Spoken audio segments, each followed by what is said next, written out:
잔잔한 음악과 함께 하버드 대학교 언어학부 건물 외관에 서늘한 가을 햇살이 창가를 비춘다. 세계 언어학계의 권위자 존 스미스 박사. 고서적과 낡은 지도, 이국적인 유물들로 가득한 그의 연구실에 그가 앉아있다. 그가 평생 쌓아올린 지식의 요새. 그는 이 세상의 언어에 더 이상 자신을 놀라게 할 비밀은 없다고 믿었다. 그는 영어, 일본어, 스페인어, 아랍어, 스와힐리어 등 5개국어를 유창하게 구사하며 각 언어가 품고 있는 불규칙성과 비합리적인 변화의 역사를 누구보다 잘 알고 있었다. 하지만 그는 깨닫지 못했다. 그 모든 지식이 단 하나의 완벽한 퍼즐 조각을 만나기 위한 긴 여정이었음을. 그의 딸 사라 또한 아버지의 뒤를 이어 하버드 언어학부에서 박사과정을 밟고 있었다. 사라는 어느 날 아시아 언어 세미나에서 만난 한국인 학생 민준과 깊은 대화를 나누게 되면서 한국어와 한글에 관심을 가지게 되었다.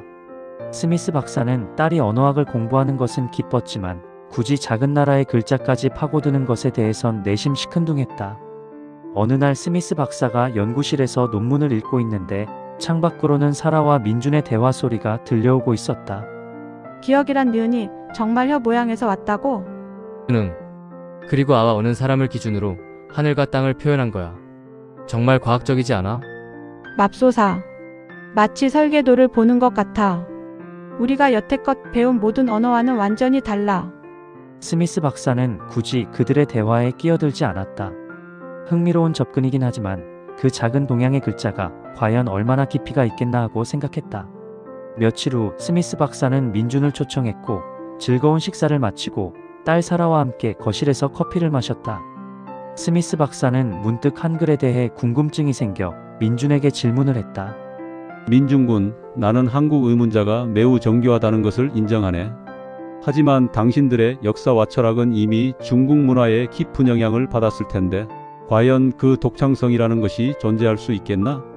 민준은 잠시 침묵하더니 진지한 표정으로 스미스 박사를 바라보았다. 박사님, 훈민정음에는 나라 말씀이 둥기게 달아 서로 삼았디 아니할세라는 문장이 있습니다. 이것은 우리나라 말이 중국과 달라 서로 통하지 않는다는 뜻입니다. 그리고 세종대왕께서는 백성이 쉽게 배울 수 있도록 이 글자를 만드셨죠. 다른 모든 언어가 지식인과 왕족의 특권이었다면 한글은 모든 백성이 인간으로서의 존엄을 누리게 해준 도구입니다. 제 할머니께서는 학교를 다니지 않으셨지만 한글로 글을 배우고 편지를 쓰시며 저희 가족과 소통하셨습니다.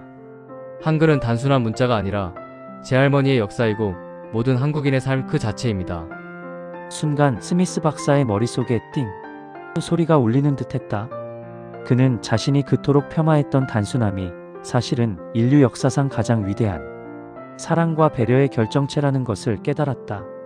그 순간 그의 마음은 한글에 대한 지적 호기심을 넘어 무언가 간절한 열망으로 가득 찼다. 그날 밤 스미스 박사는 아내에게 말했다. 여보, 다음 학기 방학 때 한국애가 봐야겠어. 이제는 진짜 한글을 만나봐야겠어. 스미스 박사는 마음 저 깊은 곳에서 잠자고 있던 열정이 끓어오르는 느낌을 감출 수 없었다. 서울의 고즈넉한 한 한옥. 한국에 도착한 그는 민준의 안내를 받아 한글학회 김 교수를 만났고 그의 가르침 아래 한글의 세계에 본격적으로 발을 들였다. 스미스 박사님, 가나다라의 원리를 아셨으니 이제 이 글자를 읽어보시겠습니까? 세, 종, 대, 왕. 몇 분의 망설임 끝에 그의 입에서 정확한 발음이 흘러나왔다. 그는 수십 년간 수많은 고대 문자를 해독해왔지만 이처럼 빠르고 쉽게 익힌 문자는 없었다. 맙소사. 김 교수님, 이게 정말 가능할까요? 단 몇 시간 만에 제가 글을 읽고 있습니다. 그렇습니다, 박사님. 한글은 단순한 문자가 아니라 인류가 만들어낸 가장 위대한 교육 의도구이자 사랑을 담은 글자입니다. 이제 그 글자가 살아있는 세상으로 가보시죠. 김 교수는 스미스 박사를 이끌고 서울 곳곳을 돌아다녔다. 간판마다 적힌 한글, 시장 상인들의 활기찬 대화, 그리고 작은 서점에서 발견한 오래된 시집까지. 그는 고궁의 돌담을 만지며 한글 탄압의 역사에 분노했고 또 이를 찍혀낸 한국인의 저력에 대한 위대한 역사를 들으며 벅찬 감동을 느꼈다.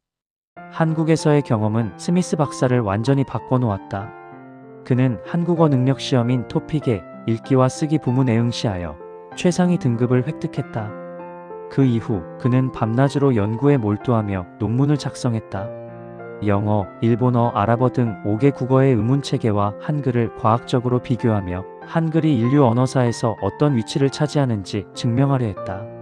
마침내 그는 세계 최고의 독창적이고 과학적인 글자, 한글에 대한 논문을 완성하고 세계적인 학술지에 발표했다.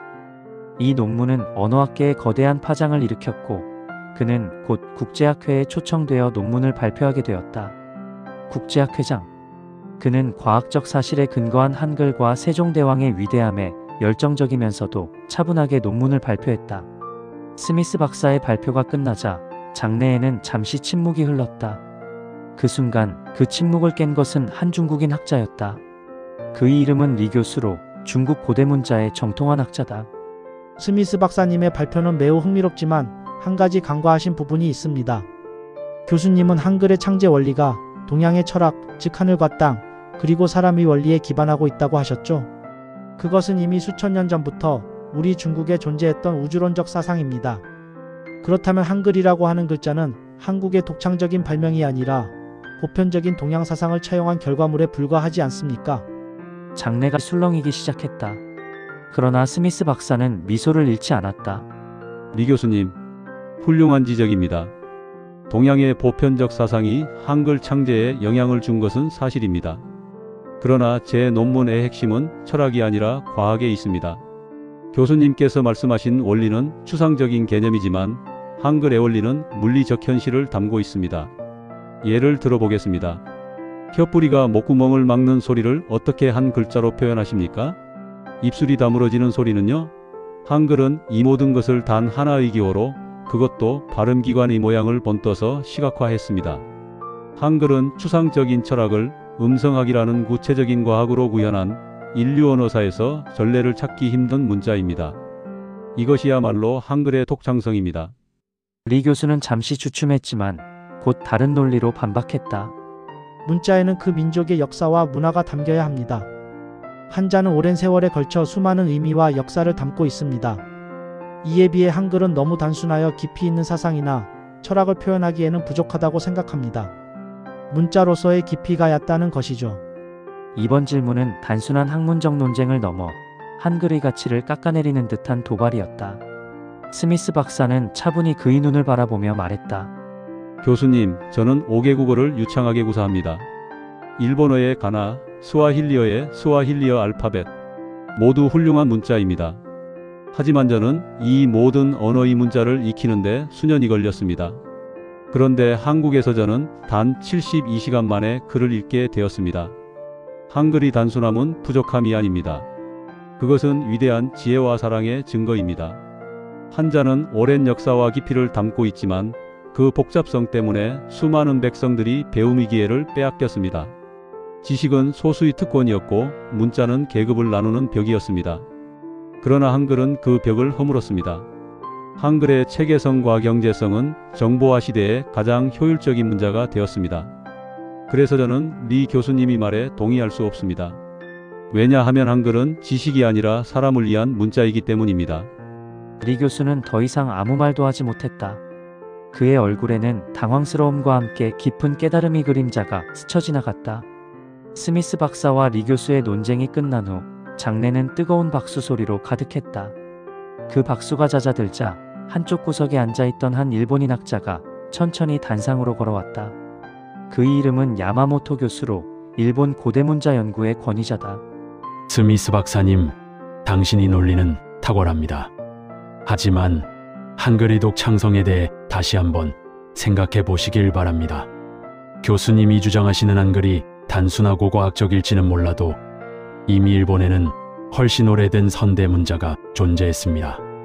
예를 들어 아이루쿠사나 호쯔마와 같은 문자들은 한글보다 훨씬 전에 만들어졌고 한글과 유사한 표기 체계를 가지고 있습니다.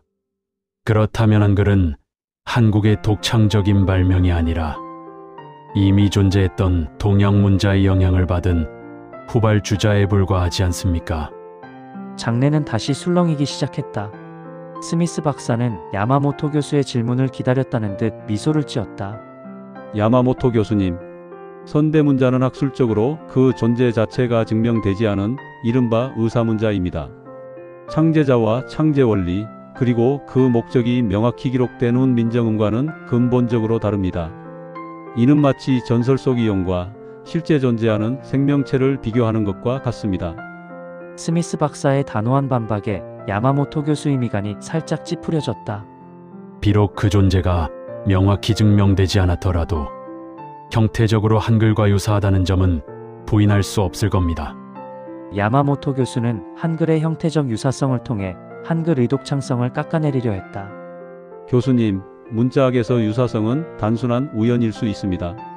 중요한 것은 창조의 원리입니다.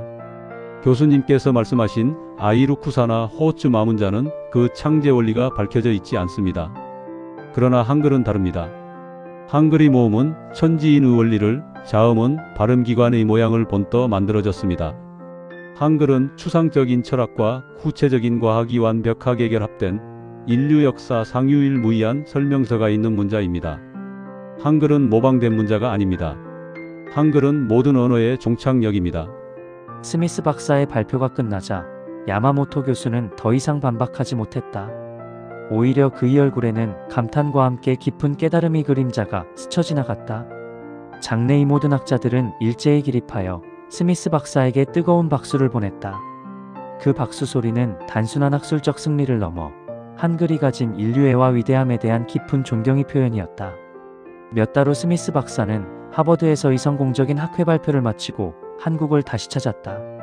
이번에는 학술적 목적이 아니었다. 순수하게 여행을 즐기기 위함이었고 그의 딸 사라와 그녀의 남자친구 민준이 동행했다. 학회에서는 차가운 논리로 무장했던 그는 이제 따뜻한 가을 햇살 아래 서울 이곳곳을 누비는 여행자였다. 간판의 한글, 노점상의 따뜻한 말 한마디, 젊은이들의 활기찬 대화 속에서 그는 자신이 논문으로 증명했던 한글의 과학성과 단순함이 결국 사람을 위한 사랑으로 귀결된다는 것을 피부로 느꼈다. 여행의 마지막 날, 그들은 경복궁을 찾았다.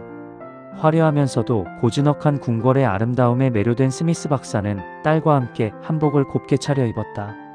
그들의 모습은 수백 년의 시간을 거슬러 조선시대의 여행자가 된 듯했다. 그는 경복궁의 거대한 해시계 앙부일구와 천체관측기 혼천이를 보며 세종대왕이 단순히 문자에만 천재적인 것이 아니라 모든 과학 분야에서 시대를 앞서갔던 위대한 왕이었음을 다시 한번 깨달았다. 마침내 그들의 발걸음은 광화문 한 복판에 자리한 세종대왕 동상 앞에 멈춰섰다. 단상 위 인자하면서도 위엄 넘치는 모습의 세종대왕이 한 손에는 책을, 다른 한 손으로는 백성을 향해 손을 뻗고 있었다. 스미스 박사는 그 동상 아래 자신이 그토록 증명하고자 했던 훈민정음 해례본의 문장을 가슴에 새기며 섰다.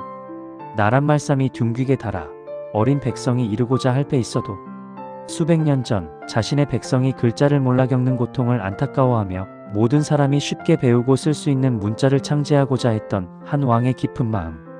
그리고 그 마음이 수백 년의 시간을 넘어 언어학자조차 감탄하게 만드는 가장 과학적이고 완벽한 문자로 이 세상에 남아있다는 사실. 그 순간 스미스 박사의 눈가에 뜨거운 눈물이 맺혔다. 그것은 논쟁에서의 승리가 가져다준 환희도, 학문적 깨달음이 가져다준 지적 희열도 아니었다. 그것은 수백 년의 세월을 뛰어넘어 오직 백성을 위한 순수한 사랑과 배려에 바쳐진 한 왕의 위대함에 대한 깊은 존경과 경외심이었다. 그는 그 자리에 서서 눈물을 훔치며 마음속으로 되뇌었다. 나는 한글의 과학을 증명했지만 한글의 위대함은 바로 이 사랑에 있었습니다. 그는 더 이상 한글을 논문으로 증명할 필요를 느끼지 못했다. 그의 학문적 여정은 끝났고 이제 그는 새로운 목적지를 향해 걸어가고 있었다.